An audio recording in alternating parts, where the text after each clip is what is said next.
Dá continuação aí na sua Então, conversão.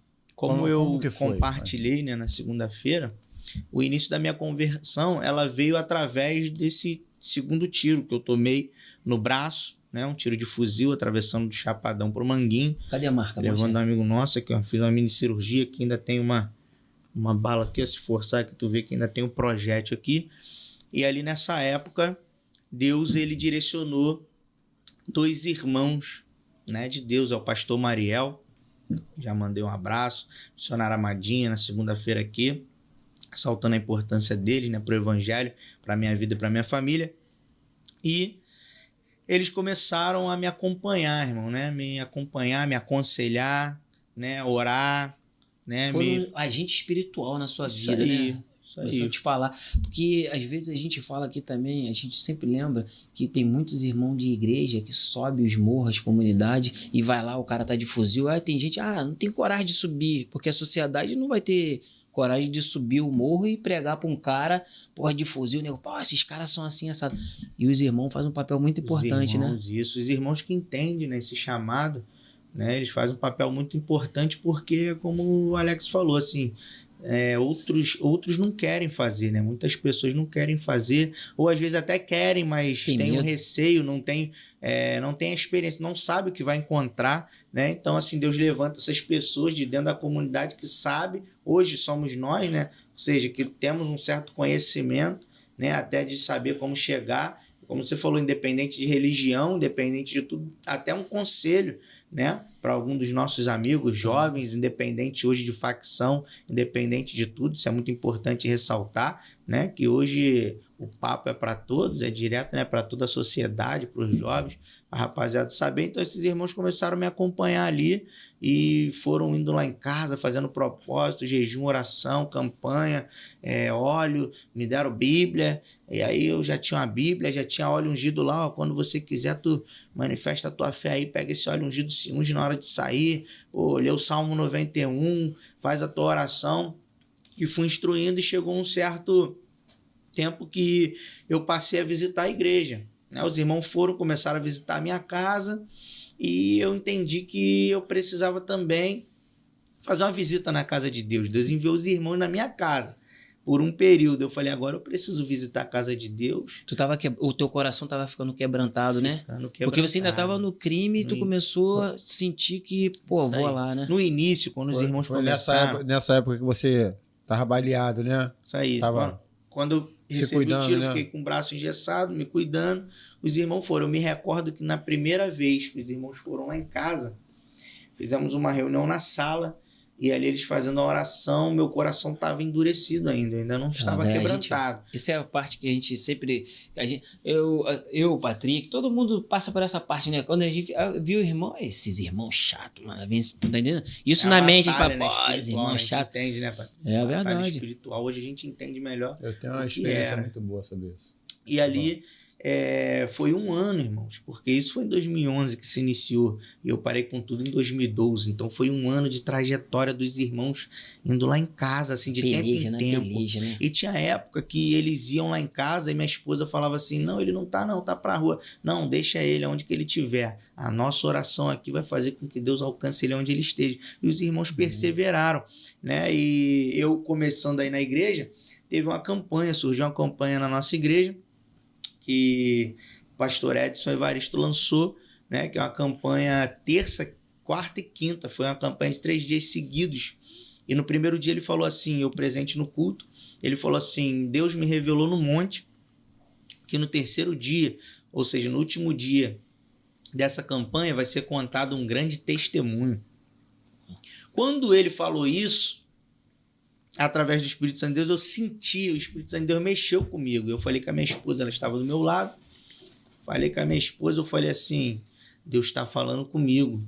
Aí ela olhou para mim e falou assim, se Deus está falando contigo, tu ouve e obedece. E ali eu fiquei, quarta-feira eu fui, e na quinta-feira, por volta de 2h30, 3h30, não me lembro exatamente o horário, Deus ele já não falou comigo através de ninguém, Deus falou comigo diretamente. Na tua mente. Eu estava na calçada, estava eu mais um amigo, também era da firma, e estava meu irmão e um primo irmão nosso. esse nosso primo irmão estava negociando com esse meu amigo um pitbull, que ele estava se mudando, estava indo morar nos prédios, não podia ter cachorro, esse meu amigo ia comprar esse pitbull dele e tal. Só que nesse inteirinho que tá tendo essa compra e venda ali, nós estávamos reunidos ali, Deus me visitou e falou comigo, irmão. E produziu na minha mente, né, uma palavra, né, dizendo, vai, é hoje, entrega tudo. E aí eu falei com meu irmão, falei com esse meu primo irmão e tal, eles ficaram meio, né, sem saber como é que... O entrega tudo que tu diz, assim, pro nosso público entender, entrega a tua responsabilidade. O que você tem do crime, arma, essas coisas, tudo chega lá e... Entregar, né, as minhas responsabilidades. Nessa época, eu era gerente geral, eu era responsável de uma parte ali do complexo do Chapadão, a comunidade do Job, né, a comunidade sempre pequenininha dentro ali do complexo do Chapadão, faz parte do complexo. E na época eu portava, né, um fuzil, tinha aquelas coisas todas, aquelas responsabilidades que tinha. Então, entregar tudo era isso. Então, ali eu fui, obedeci a Deus, reuni quem tinha que reunir e entreguei a tudo, irmão, na quinta-feira. Ou seja, e na quinta-feira à noite era o culto. Era o último dia da campanha. E era uma quinta-feira, dia 8 de novembro de 2012. Meu sobrenome? Davidson Carlos de Jesus Quinta. Glória a Deus. E aí, então, tinha um envelope, né, para uma oferta de amor, para quem sentisse de Deus de ofertar na casa do Senhor pelaquela campanha. E eu peguei aquele envelope desde o primeiro dia da campanha, tinha que botar teu nome no envelope e botar tua oferta. Botei minha oferta, estou escrevendo. Isso umas 6h30 para 7 horas, o culto, se não me falha a memória, acho que era 7h30. Eu estou escrevendo Davidson Carlos de Jesus Quinta. Irmão, quando eu estou escrevendo meu nome todo no envelope, Deus falou comigo novamente. Deus falou assim comigo, você é meu por inteiro hoje, numa quinta-feira, e me lembrou do dia da semana, Alex. Poxa, Patrick. Teu sobrenome, aí, né? Meu olho embargou de lágrimas ali. Já estava irmão. escrito desde antes de tu nascer. Mistério profundo. É mistério profundo, Eu porque quando tu fala, pô, eu vou lá na mente o que tava acontecendo contigo, assim como aconteceu comigo. Do mistério que teve, a gente cercado lá no complexo, e a irmã da igreja falou assim, vai ter um mistério muito grande aqui, nenhum fiapo do teu cabelo vai ser tocado. E eu fiquei cercado dentro de uma casa, e a polícia não sabe, mas a polícia bateu na porta e a gente estava lá dentro, eu e mais 2 amigos, e são vivos hoje. Um dia eu espero eles sentarem aí pra gente trocar essa ideia. E tu vê esse mistério. Aí tu tá falando, continua. Foi na ocupação de 2010? Na ocupação de 2010, nós cercado. Junto lá, porque a gente não teve a oportunidade, devido ao tamanho, a gente não teve a oportunidade, talvez, de estarmos juntos no mesmo... Tu tava parando em qual parte lá? Mas na época, eu morava na Vila Cruzeiro, então, na verdade, eu atravessei a mata. Então, na verdade, ali debaixo de bala... Quando você atravessou a mata, eu tava ali em cima... E depois a gente se encontrou ali embaixo no areal. Isso aí. Pô, um amigo nosso que tá tendo na federal tava com a bota preta, calça preta, sem camisa. Pô, caraca, mano, o bagulho. Pô, eu tava ali também. Descemos ali no areal. Então, eu tava ali, quando vocês desceram ali, eu já tinha descido ali de cima. Eu tô falando assim, que a gente não teve, devido àquela intensidade toda, o tamanho, a gente não teve a oportunidade. É porque você tava na PEN e eu tava do lado de cá no complexo. Mas ali do outro lado, nós ainda ficamos uns 2 dias ali, não foi? Quando nós chegamos, ainda passamos 2 dias ali, eu acho que para poder ter a ocupação total. É verdade, foi é verdade. 4 dias dali, aquela ocupação. Eu tava ali em cima na Alvorada. Começou lá pela Chatuba, pelo Sereno, pela Fé Chatuba. Verdade. Vila Cruzeira, espremeu ali, a gente teve que atravessar na mata. Eu lembro. Foi um dos...